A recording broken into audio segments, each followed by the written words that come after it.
రోజు దేశవ్యాప్తంగా కార్మిక సంఘాలు, రైతు సంఘాలు, కూలీ సంఘాలు, ప్రజా సంఘాలు అందరూ తలపెట్టినటువంటి సమ్మె గ్రామీణ బంధు జయశంకర్ భూపాలపల్లి జిల్లాలో విజయవంతమైంది.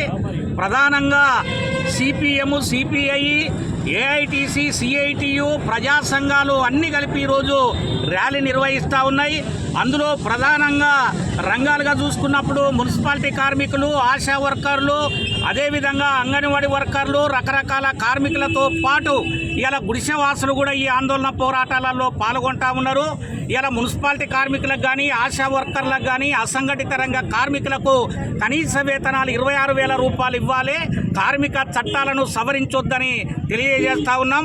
అదేవిధంగా గుడిసె వాసులకు సంబంధించి కేంద్ర ప్రభుత్వం మోడీ చెప్పిండు 10 లక్షల రూపాయలు ఇచ్చి గుంట భూమి ఇస్తామన్నాడు, అది వెంటనే ఇవ్వాలని చెప్పి డిమాండ్ చేస్తూ ఉన్నాం. ఉపాధి హామీ చట్టాన్ని నిర్వీర్యం చేసిండు. మున్సిపాలిటీ ఏరియాలో ఉపాధి హామీ చట్టం లేకుండా పోయింది, దాన్ని పునరుద్ధరించాలని కోరుతా ఉన్నాం. రైతులకు సంబంధించి కనీస మద్దతు ధర ఇష్టమన్నటువంటి మోడీ ఇవాళ ఢిల్లీ నడిబొడ్డున పెద్ద ఎత్తున రైతాంగం అంతా ఆందోళన చేస్తూ ఉంటే బాస్వాయి ప్రయోగిస్తూ ఉండు, దాడులు చేసే చర్యలు చేస్తూ ఉండు.